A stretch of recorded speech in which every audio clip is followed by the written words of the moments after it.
गुरुभ्यो नमः।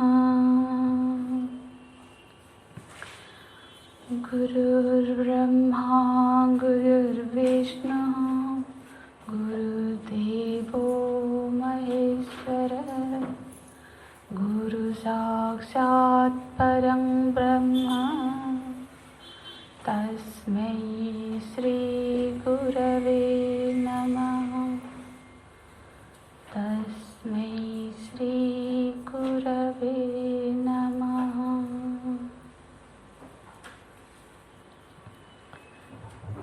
ईशावास्य का जो शांति मंत्र है हम सब साथ ही पाठ करेंगे। यदि ग्रंथ नहीं है तो मेरे पीछे दोहराइएगा। ओम पूर्णमदः पूर्णमिदं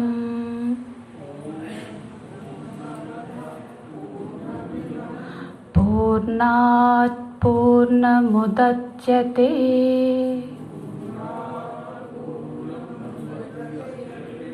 पूर्णस्य पूर्णमादाय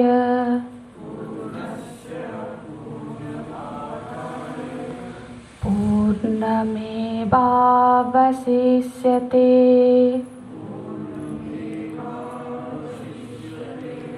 ओम शांति शांति शांति। हरि ओम।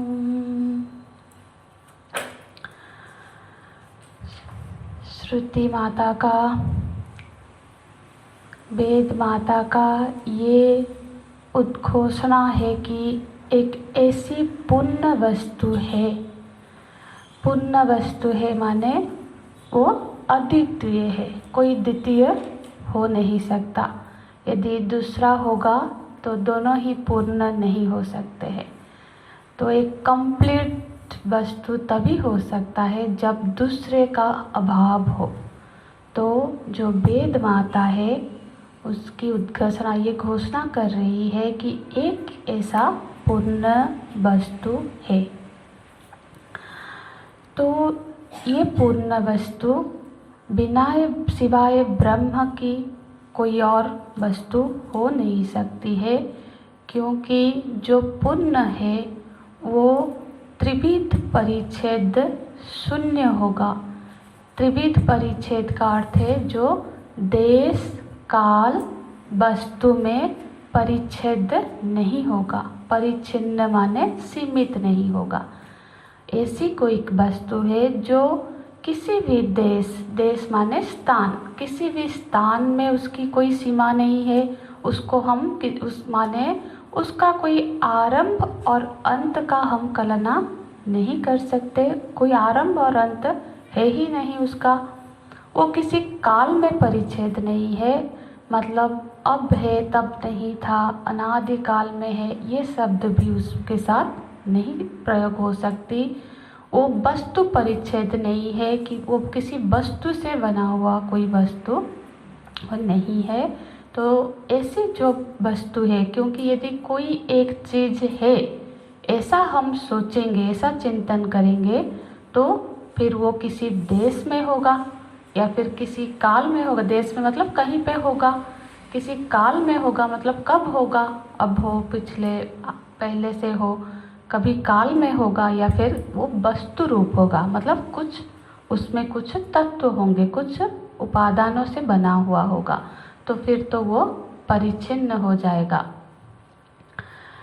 और जितना भी पुण्य हम, ऐसा नहीं है कि हम अपने निजी जीवन में कभी पुण्य शब्द का प्रयोग नहीं करते हैं।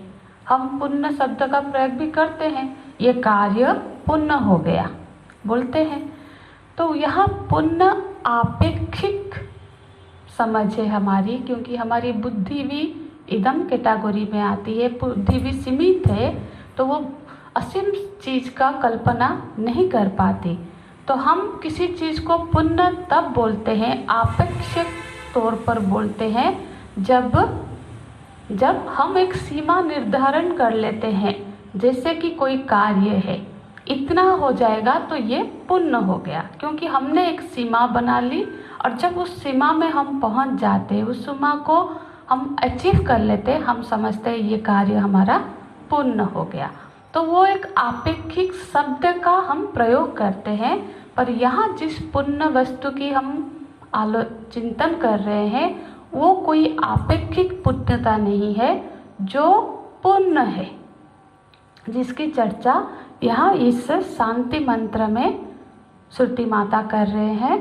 क्योंकि कुछ नए साधक भी है तो थोड़ा सा ये हम ईशावास्य उपनिषद का अध्ययन कर रहे हैं। ईशावास्य उपनिषद का ये जो पूर्णमदः पूर्णमिदं ये शांति मंत्र है। जैसे कि हम सब पिछले कक्षाओं में भी श्रवण किए हैं कि कोई भी ग्रंथ में प्रवेश करने से पहले हम उसके मंगलाचरण करते हैं, और उपनिषद में मंगलाचरण को शांति मंत्र कहा जाता है, क्योंकि ये हमारे मन में जो सारे विकार है उसको शांत करके हमको उपनिषद में प्रवेश करने के लिए तैयार कर देता है। तो पहले हम शांति मंत्र का अध्ययन कर रहे हैं, जो कि वेदांत के, जो सारे वेदांत उपनिषद के सारभूत तत्व है, जो बिल्कुल निष्कर्ष है वेदांत का, वो हम पहले अध्ययन कर रहे हैं। तो इसीलिए जिसको थोड़ी सी समझने में कठिनाई हो कोई बात नहीं, क्योंकि उपनिषदों की ये शैली है कि पहले जो श्रेष्ठ साधक है, अधिकारी है, उनके लिए उपदेश होता है, फिर धीरे धीरे जो मंत्र आएंगे आगे आगे आगे वो हमारे धरातल पर भी पूरा आ जाएगा, और उस समय हमको ये मंत्र भी समझ आ जाएगा। इसलिए हमको ऐसा नहीं है कि समझ नहीं आ रहा है बोल के छोड़ देना नहीं है, बिल्कुल इसमें लगे रहना है। क्योंकि पहले दूसरे अधिकारी के लिए, फिर तीसरे लेवल के अधिकारी के लिए, हर लेवल के अधिकारी के लिए हम मंत्रों का अध्ययन करेंगे। तो यहाँ हम पूर्णमदः पूर्णमिदं इस मंत्र का पिछले कक्षा में कुछ चर्चा किए थे, उसी चर्चा को थोड़ा सा सारांश करते हुए फिर आगे हम पढ़ेंगे। तो श्रुति माता बोल रहे हैं कि पूर्णमदः पूर्णमिदं, ये मूल उपदेश है। पुण्य अधः, जैसे कि हमने अभी श्रवण किया कि वो अधः, अधः माने वो, इदं माने यह, हम वह किसको बोल रहे हैं जो इंद्रियों से परे है, जो हमारे इंद्रियों के गोचर में नहीं आता, जिसको हम अपने इंद्रियों से नहीं जान पाते हैं, उसको हम बोलते हैं वह। तो ये श्रुति माता बोल रहे हैं वह पुण्य है। पुण्य है का अर्थ क्या होगा फिर? पुण्य है माने वो देश में, काल में और वस्तु में परिच्छेद नहीं होगा। तो फिर क्या हो सकता है? इसका अर्थ ये है कि देश उसमें स्फुरित हो रहा है, काल उसमें स्फुरित हो रहा है, और ये सारे वस्तु उसी में स्फुरित हो रहे। किस तरह से? ये सारे तत्वों का अधिष्ठान के रूप में। ये शब्द मुझे पता है, जो वेदांत के नए साधक है थोड़े क्लिष्ट है, पर धीरे धीरे हम जरूर इस शब्दों का भी जहाँ जहाँ व्याख्या होगी हम आगे आगे उसकी भी करते रहेंगे। तो कब मतलब जो समझ में नहीं आ रहा फिर भी सुनते रहिए, ज़रूर आगे हम इसको व्याख्या करते रहेंगे। तो फिर क्या? तो फिर पुण्य अधः पुण्यम इदम। तो श्रुति माता बोल रहे ये इदम भी पुण्य है। इदम माने ये जगत। गुड।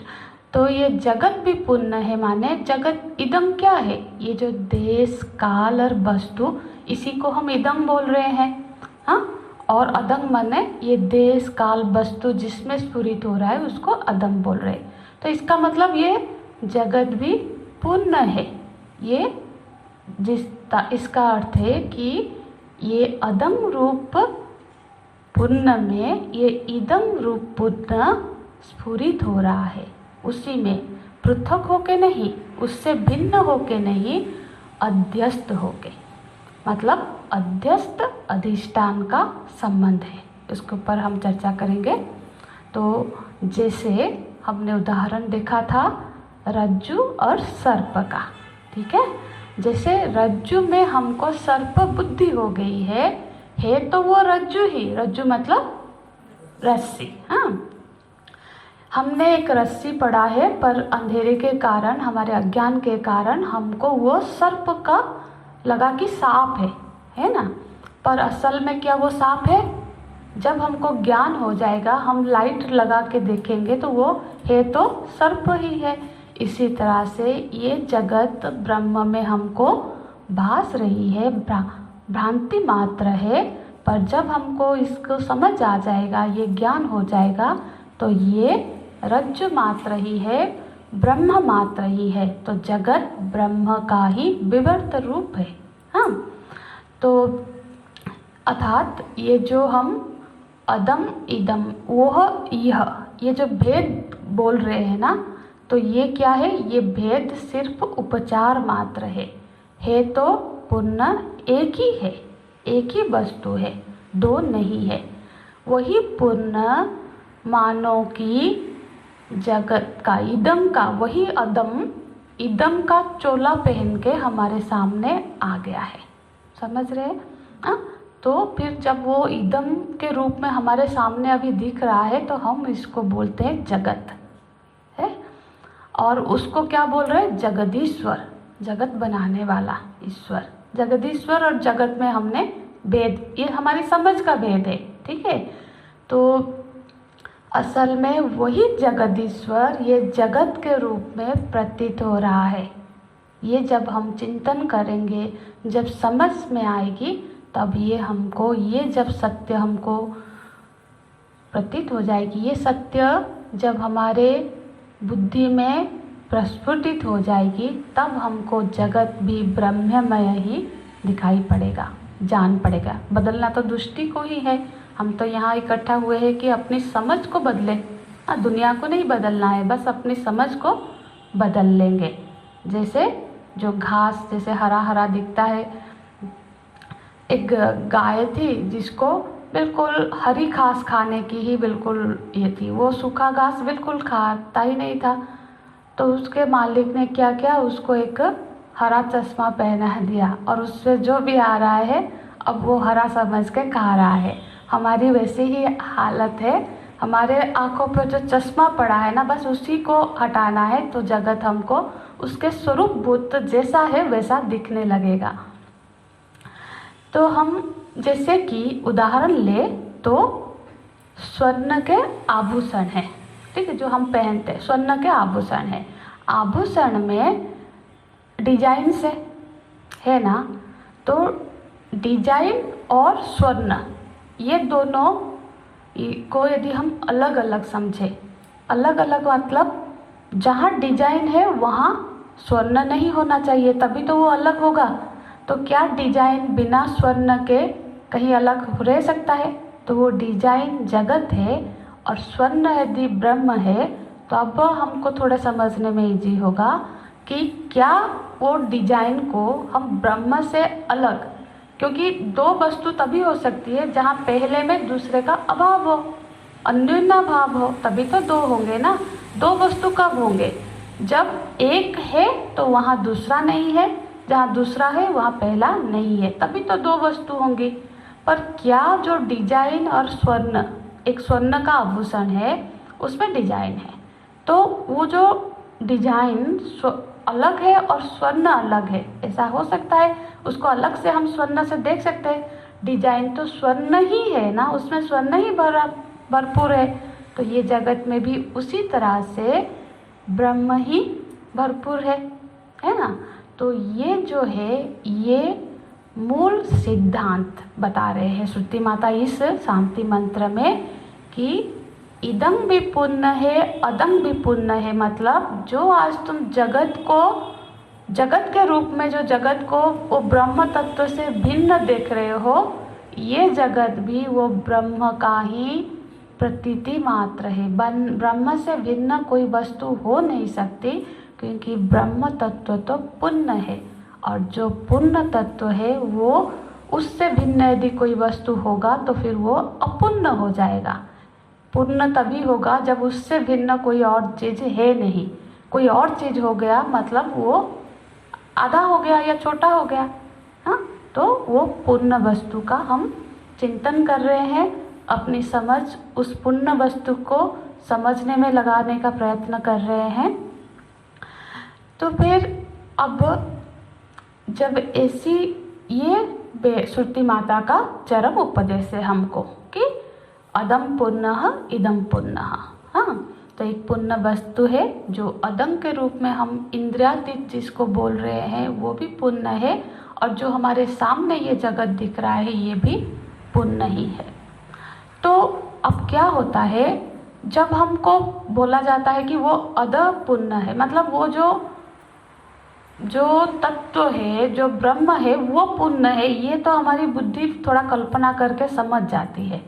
पर जब हम बोलते हैं कि इदम पुण्य है, ये जगत भी पुण्य ही है, ये समझने में हमको थोड़ा कठिनाई होती है, क्योंकि वो तो कल्पना कर लिया आपने, प्रभु जी बहुत पुण्य है, वो तो बिल्कुल उनमें कोई, वो हमको आसानी पड़ती है। पर जो इदम के रूप में ये जगत दिख रही है, इसको पुण्य समझने में कठिनाई हो रही है।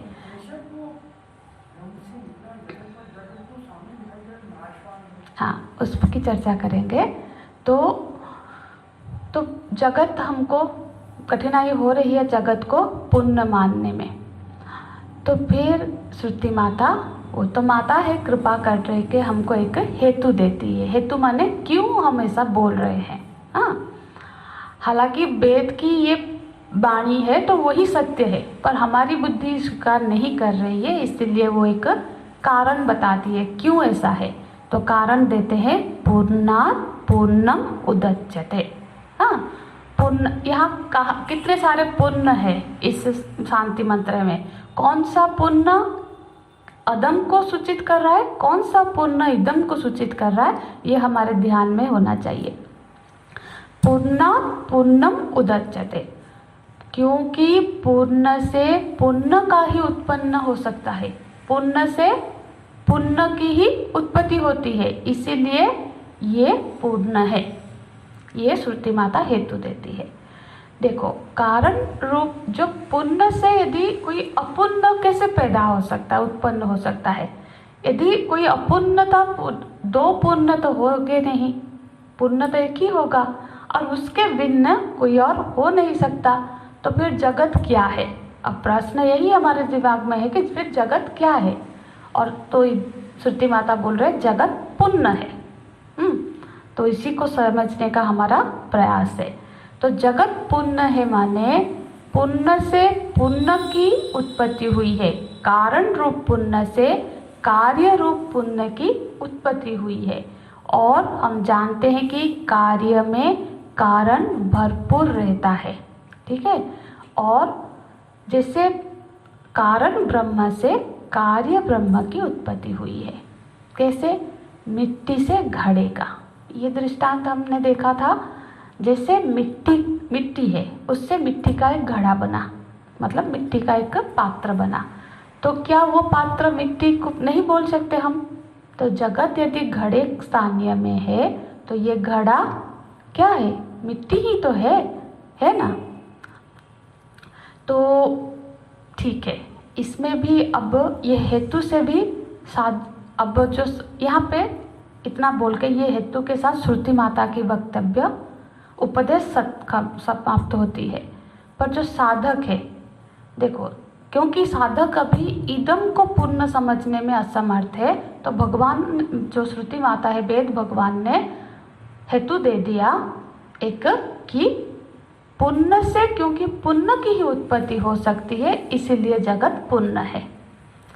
अब वो साधक बोल रहा है, हे अम्बे, हे माते, मुझे तो ये साक्षात्कार नहीं हो पा रहा है, ये समझ नहीं बन पा रही है, मेरे को ऐसा अनुभव नहीं हो पा रहा है कि ये पुण्य है। तो फिर श्रुति माता एक साधना बताती है कि बेटा ये करो, ये साधना करो, तब तुम्हें ये समझ में आएगी। तो साधना क्या बताती है? पुण्यस्य पूर्णम आदाय। पुण्यस्य, यहाँ हमको ध्यान रखना है कौन सा पुण्य, कौन से पुण्य से है। पुण्यस्य पूर्णम आदाय, अदम रूपी पुण्य से इदम रूपी पुण्य को आदाय निकाल दो। यदि पुण्य से तुम पुण्य को निकाल दो, कैसे करें अब? असल में यहाँ निकालने की कोई क्रिया नहीं करनी है कि दो वस्तु है उसमें से इसको निकाल दे। ये तो भ्रांतिजन्य हमको दिख रहा है ना, तो ये अज्ञान को ही मिटाना है, क्योंकि अज्ञान के वजह से ही हमको ये जगत भिन्न मालूम पड़ रहा है। तो वो अज्ञान को ही निकालना है। तो क्या है? पुण्य, ये हो गया। यही इतना ही साधना है कि पुण्य में से, उस अदम रूपी पुण्य में से इस इदम रूपी पुण्य को निकाल दो। निकाल दो तो क्या रहेगा? पुण्यम एव अवशिष्यते, फिर पुण्य ही बच जाएगा। बहुत ज़्यादा और कॉम्प्लिकेटेड हो गया, पर ठीक है, समझते हैं, कोई बात नहीं। पुण्य में से पुण्य को निकाल दो। तो आप में से यदि कोई दृग्दृश्य विवेक का अध्ययन किए हैं तो दृग्दृश्य विवेक में क्या आया? उपेक्ष नाम रूप द्वे, नाम रूप का उपेक्षा कर दो। देखो जगत क्या है? अब थोड़ा जगत को देखो, जगत क्या है? नाम और रूप ही को जगत बोलते हैं हम जगत माने हम अपने को मिला के बोलो, अपने बुद्धि, अपने इंद्रियां, सबको मिला के जगत है। तो जगत क्या है? जगत नाम और रूप का समाहार ही जगत है। ऐसा कहे तो अत्युक्ति नहीं होगा। अब सोच लो, पूरी जगत में हम जो भी चीज़ को जानते हैं उसका एक रूप है। रूप माने आकार है। ये चेयर है, ये व्यक्ति है, ये शरीर है, ये मेज है, ये बुक है, ये सब आकार है और उसको हमने एक नाम दिया हुआ है। तो ये नाम और रूप का समाहार ही तो जगत है। यदि इस जगत में से हम नाम और रूप को निकाल दें, मतलब हमारे सामने सारा जगत है, बस हर चीज़ में से नाम और रूप को हम निकालते जाए, यही साधना है। ये साधना करेंगे तो पुण्यम एव अवशिष्यते, पुण्य ही बच जाएगा। तो हमारी साधना क्या है? कि साधना ये है कि हम जगत में से, ये इदम तत्व, इदम में से नाम और रूप को निकालते जाए।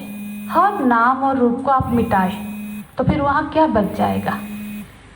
वहाँ वही पुण्य तत्व। बात ये फ्लो खत्म हो जाए फिर चर्चा करेंगे, जरूर लेंगे। तो नाम रूप को हम जब मिटा देंगे, किस तरह से मिटाए? जैसे कि अब हम उदाहरण से समझते हैं। उदाहरण ऐसे लेते हैं कि मानो, जैसे फिर स्वर्ण का ही उदाहरण लेते हैं, ठीक है? आभूषण हम पहनते हैं। आभूषण क्या है? स्वर्ण में नाम और रूप है। कंगन, अंगूठी, बाली, हार, ये सब क्या है? नाम है और उसका एक रूप है, आकृति है। हर चीज़ का एक एक आकृति है।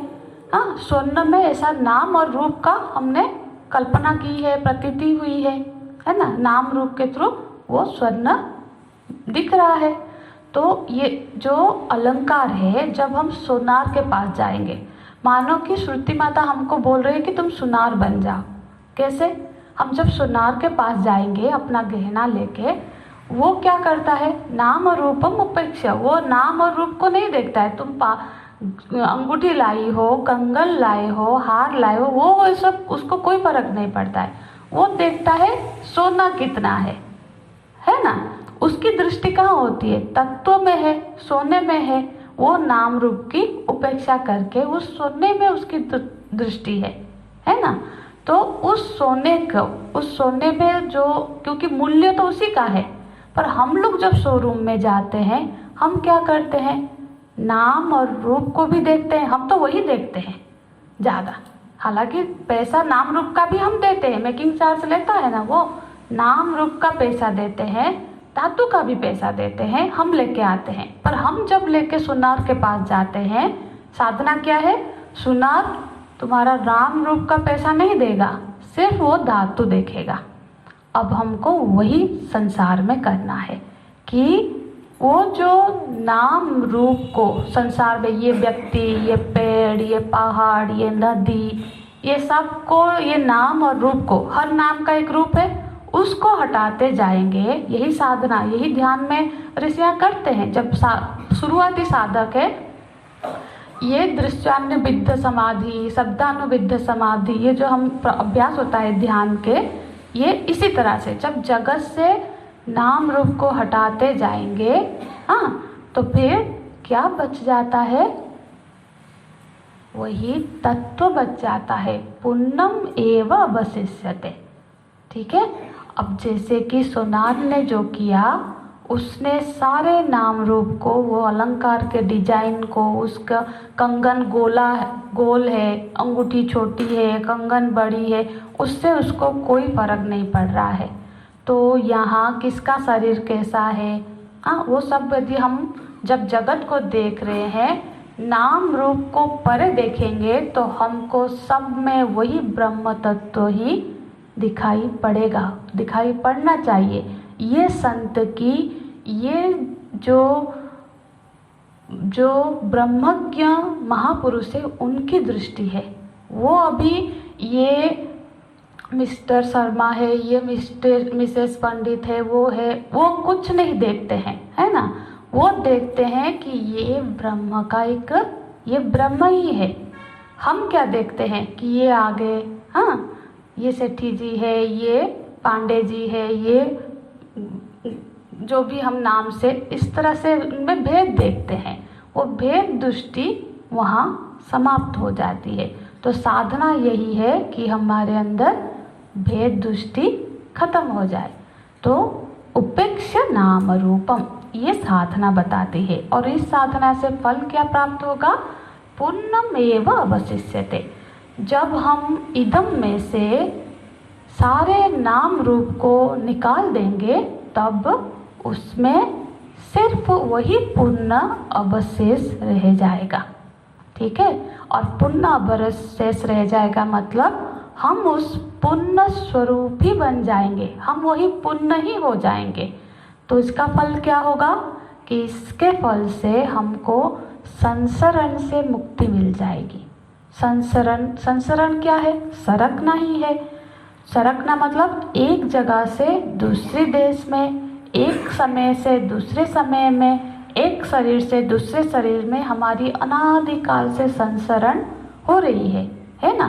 तो हमारी ये जो ज्ञान होने पर संसरण से हम मुक्त हो जाएंगे। कैसे? क्योंकि संसरण हो रही मतलब दो चीज़ें हैं, एक से दूसरे में संसरण हो सकती है। जब दूसरा कुछ है ही नहीं तो संसरण कहाँ होगा? एक ही तत्व है, तो फिर संसरण की कोई ऑप्शन ही नहीं है। तो फिर वो संसरण से मुक्त हो जाता है।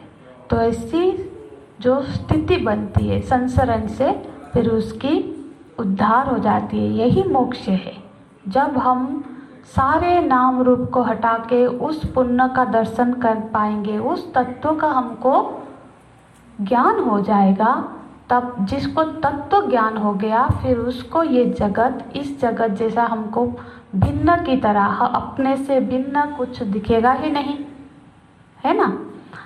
तो ये अर्थ के साथ जब हम इस मंत्र का अध्ययन करते हैं, पाठ करते हैं, तो ये दिव्य मंत्र है। क्योंकि इस मंत्र में जो मूलभूत सिद्धांत के साथ हेतु का उपस्थापना हुई, हेतु के साथ साथ साधना और साधना से प्राप्त फल सबकी वर्णन हो गई। और ये सब के बाद इससे क्या फल घटित होगा? शांति शांति शांति, माने तीनों तापों से, तीन ताप क्या है, क्लेश क्या है, हमारे कष्ट क्या है, तीन कष्ट, वो है दैविक, आदि दैविक, आदि भौतिक और आध्यात्मिक। आध्यात्मिक मतलब शरीर में, हमारा शरीर में क्लेश होता है, कोई बीमारी हो गई, हाँ, तो वो क्लेश है। आदि भौतिक मतलब बाहर की जो हमारे सारे रिश्तेदारों से क्लेश होता है, हमको ज़्यादातर वो ऐसे ही होता है ना, शरीर में कष्ट होगा, या फिर अपनों से, जिनको हमने अपना मान बैठे हैं, वही लोग हमको कष्ट देते हैं। कष्ट देते हैं मतलब उनको कष्ट होता है तो हमको भी कष्ट होता है, फिर उनसे दूर होने का कष्ट होता है। और आधिदैविक, जैसे कोई प्रलय हो गया, कोई नष्ट हो गया, भूकंप हो गया, भगवान के मतलब कोई हमसे बिछड़ गया, उस तरह से भी हमको कष्ट होते। तो ये तीन तरह के ही हमको जीवन में कष्ट होते।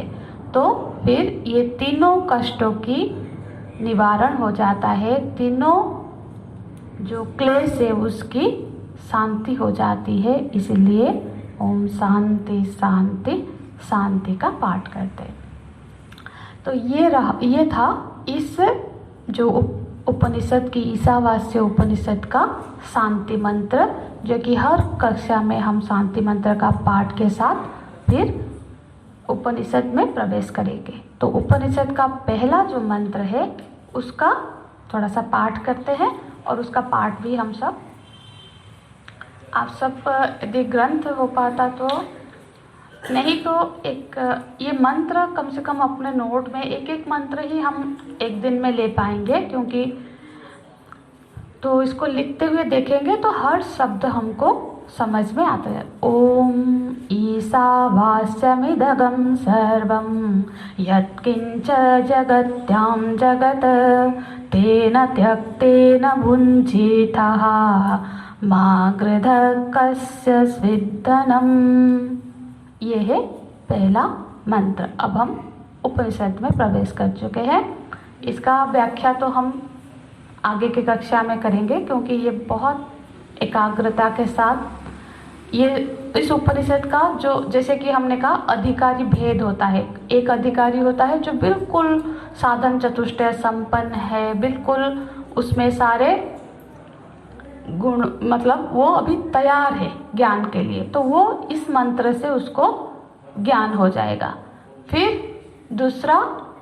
दूसरे अधिकारी के लिए दूसरा मंत्र है, जो कि अभी उतना समर्थवान नहीं बन पाया, पर किस तरह से वो समर्थवान बनेगा और फिर इस मंत्र के अधिकारी बनेगा। फिर जो बाकी है वो थोड़े तीसरे लेवल का भी साधक है, उनके लिए है, तो हम उसका अध्ययन करेंगे। हरिओम तत्सत। और सेठी जी, आपका प्रश्न क्या था?